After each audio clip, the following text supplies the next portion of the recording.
All right, so um, the Pacers just won Game Two again, in a very similar game as to Game One, but with a little bit less scoring, no overtime.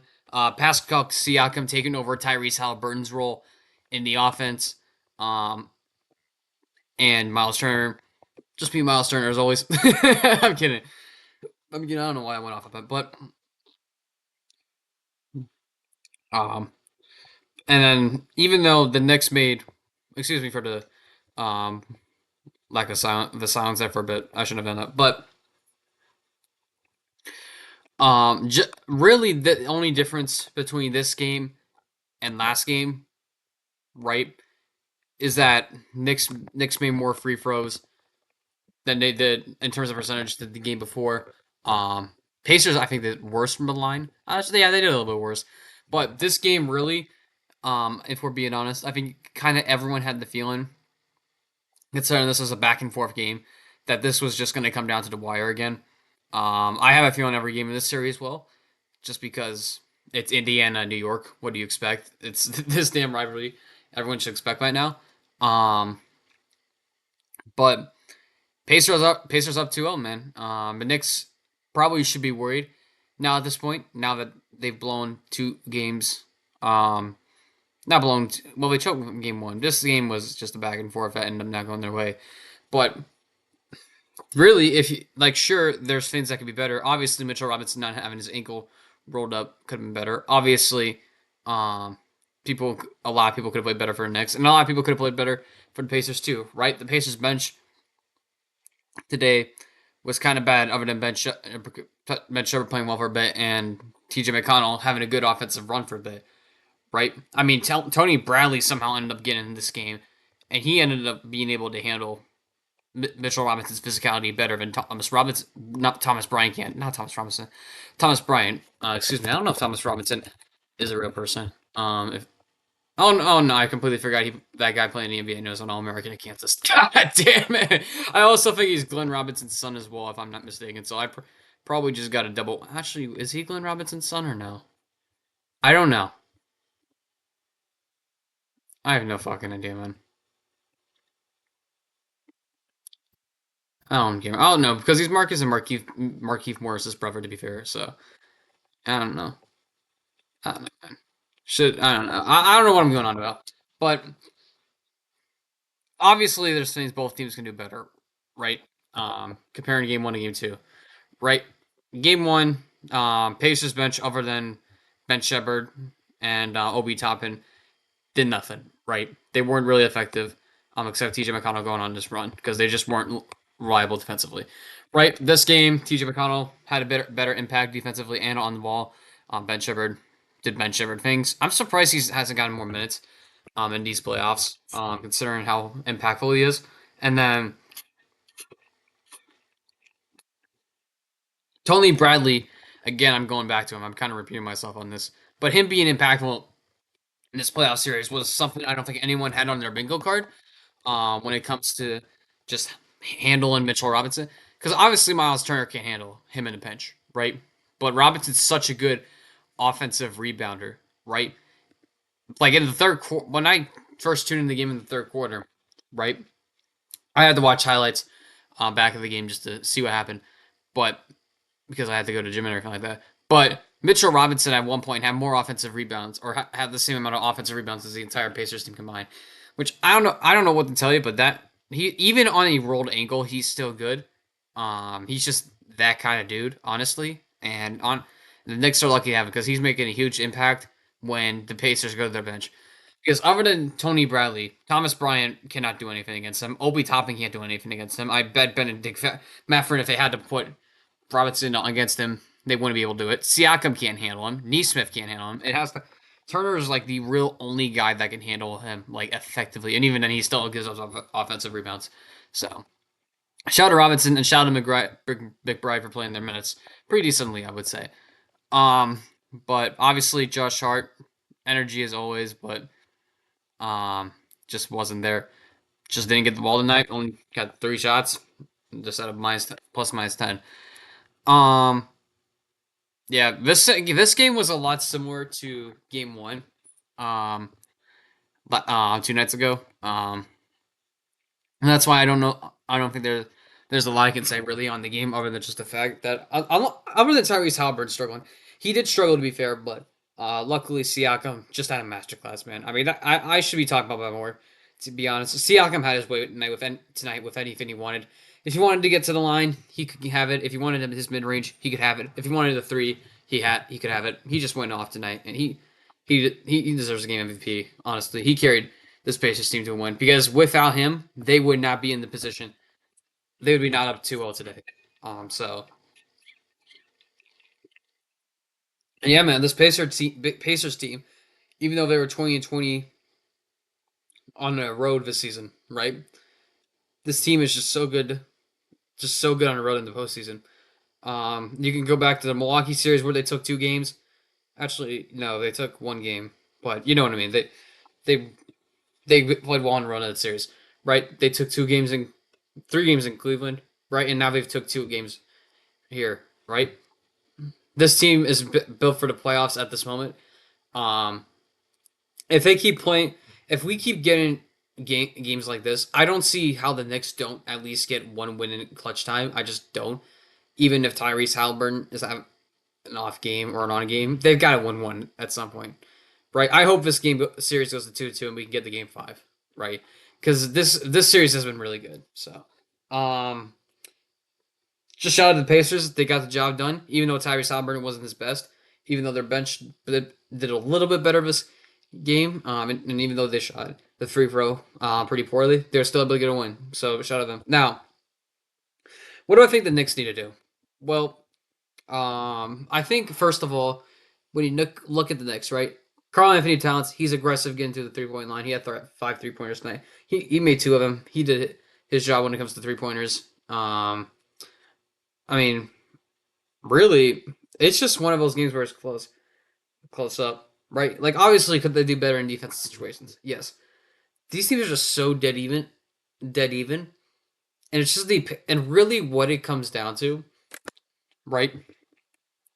Both teams are being aggressive at what they do, right? There was a moment in the third quarter where it just felt like it was a great show on turf going both ways, right? Both teams trading back and forth like it was a fucking 4x100 meter relay, right? But really, I think given how the series has gone so far and how both of these teams have showed up to play, right? It just comes down to executing on the final possessions, right? Because both teams are going to come back to make it interesting, right? Obviously, at the end, Jalen Brunson and everything like that, he didn't have the greatest look, right? Either the final bucket, final one that ended the game, or the one that gave the Pacers the opportunity to go by 5, which they ended up doing, right? Those just didn't end up being good shots for Brunson. They Pacers locked him down during those defensive possessions, and then if my memory serves me correctly, they were pretty damn good defensive possessions. I will say that, and yeah, that's how we ended up here. Let me get to the point specifically in this game, right? Now we can talk about strategy with this, right? But strategy, I don't. I'm kind of having an ASD moment. I apologize. But when we look at this, right, they guard this really well, right? Right. I'm going to play it, right? So right here is a 2, right? That's not an issue at all, right? Obviously, you hope you get a shot at 3, but given the fact they were not going to let Brunson take this shot at all, Neesmith and Halburn said, "Yeah, no, fuck you. You're going to this guy." Right? Boom, free wide open bucket, right play, right? They handled that correctly, right? Or is that this is yeah, I don't know what the fuck I'm doing. All right, and then after the 2 free throws are made, right? They set up this. I like this setup honestly. I really do. Um, this was a good setup to get away from the full court press. It's just you just have everyone over here, clear up space for Jalen to be able to do some work.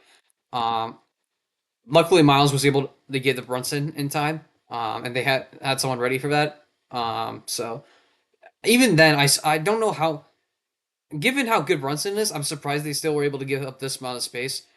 And also shout out to Nembhard for not panicking here and guarding McHale in this situation because he could have easily panicked cause a wide open three right here by either OG or McHale and end up tying the game. So shout out him for that. Now they end up getting the switch here. Um, are they leaving Cat that fucking wide open? They could on it. Yeah, this was not the best look. All right, this was not the best look. I don't like this look by Jalen. Then he did a good. They did a good setup of getting him open, right? But you have 10 seconds on the clock. You don't need to rush the shot.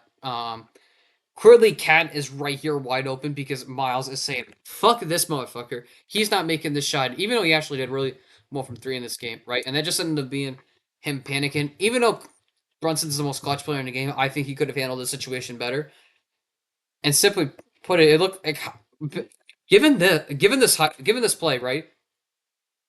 It looks like the Knicks didn't know or didn't hadn't been there before. You know what I mean? You know what I mean?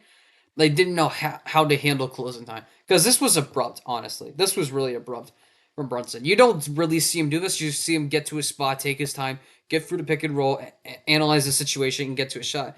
This was really, really unnecessary. Now looking back on that, I kind of shut this out of my mind because I just wanted to watch some YouTube videos before watching this because I mean I was kind of, honestly was kind of like the same game, but now thinking about it, they did not do a good job on this play.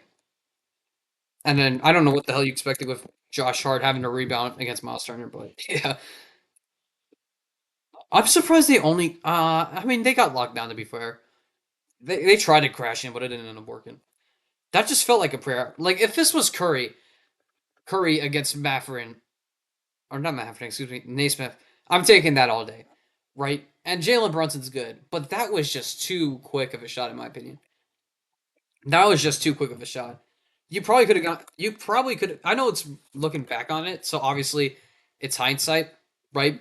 But you probably could have honestly, given how much attention Turner's paying attention to. You probably could have settled this. You probably could have given the Towns. He has some space, and then maybe you can set up like maybe I give the ball back to Turner around the back. He can shoot, or not Turner. Why the fuck did I fit Jalen Brunson was Turner? Man, my mind is so shit, man. I'm sorry, this is not as good of an in depth thing as I've done, but this just I'm sorry, I'm just fucking off today. But yeah, this was just end up being a too quick rushed of a shot, right? And then boom, they get the foul, and then we're gonna go to here. Um, yeah, they knew they won that game. That's why they just knew Milestone was gonna hit both. And then if we look right here, right? I'm surprised Jalen did not recognize this and get the ball. I guess that I get that Josh Hart was the scenario, but this just looked like him locking down. Like you know how like a quarterback locks down his read, right? Just knows what he's going to do like immediately. Like and you see a lot in college quarterbacks where we just read their first read and that's it. This felt like reading their first read for New York. I'm surprised he didn't give it to McHale right here, given how wide open he is. Let's play that. Why did McHale stop running? He could have had a free shot here. Honestly, I'm so wow. This was just a poorly executed play that should have had multiple options. This is just bad play calling. Honestly, this should have been a clear, easy free right here if this did not get open. I bet they were banking 100% that Hart was going to be able to get this ball, but because Ben Shepard read that so perfectly, he was able to diagnose that. So I mean, yeah, this was just good defense. He ends up with a contested shot, and boom, game over. So yeah, it just comes down to poor execution again. I'm gonna go back to game one. I want to see how that ended, and I'm not talking about how overtime fourth quarter ending because we all know they choke defensively, right? Like if we go to fucking here, right? Josh Hart just slept tie game, right? You talk this, Mafferin's wide open. Excuse me. Why do I keep? It's Naismith. I have to respect this motherfucking names. He put fucking 33 on the um on the Knicks, man. Like I gotta respect it. I don't know why. I'm sorry for confusing you with Matherin. I'm sorry. But it's just poor defense after poor defense and letting Matherin just get wide open like that. So yeah, we already know about that. But how did they handle obviously that? How did they handle this situation? I need a reminder because I don't have a great memory. All right, so they get two free throws. whatever, right? Okay, Obi Toppin. Yeah, different. So this is an ISO for Jalen. All right. You know he's going for three here. So a lot of the time, I feel like given these games, I don't know what the pattern is throughout the season with him, but it looks like in clutch time, he's just rushing these shots. He's not he's not in like his usual flow. He just panics up and just does this. You know what I mean? Like he's a clutch player, but it just looks like he just rushed up that shot. He honestly did. It's the same situation as game two. He rushed it again. That's back to back games. He rushed that shot when he didn't need to. Right, and then loose ball. Towns is open. Great read by Hart. Just great read. Great read by Hart to get the ball. Immediately sees Towns wide open. This just ended up being an unfortunate miss, and then yeah, this is just loose ball catastrophe. So yep, and that's what that ended. So yeah, Knicks honestly, even though they could have played better, right? It just simply came down to them not being able to execute on a final possession, and you've got to wonder now going into these next few games, right? Are we going to like if we get into this situation again, which I'm sure we are we going to see Jalen Brunson to be able to get to his spot, be able to get into his rhythm in the final seconds? Because if he has to throw like play like he's throwing up a prayer, right? And I don't believe in prayers, right? God's not real. You can have that argument with me in the comments. But if he's throwing up a hail mary, right, like that, because that felt like a rushed hail mary, right? And also, I don't like the first game call ISO. That's fine, right? Second game call, that was not great because then you not only was the first play called, first one was fine. It was a good way to get Jalen Brunson cleared up. Although I don't like the rush shot. You could have probably found a better look. But on the second one, right? Why is Mikal Bridges not running straight, not being able to give not Josh Hart, Jalen Brunson an option for a three, right? Because he's gonna get him. He shouldn't have stopped there. I don't know if he was told to do that, but that was just a not good play call anyway because they got that long lockdown anyway. So yeah, that was game two.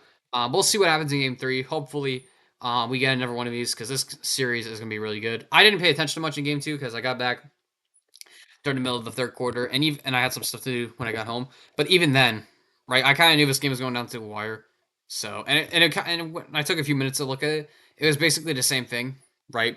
So I apologize for that. I will do a better job for game three tomorrow between OKC and the Timberwolves. I did not think that we were only getting 1 day rest in these playoffs for specifically for this in the Western Conference Final. I thought we were getting 2 days off in between game three, but you know what? I'm not mad about that. That's pretty good. Anyways, see you guys, and I'll see you guys for game three. Hopefully that's not boring. So yeah, see you.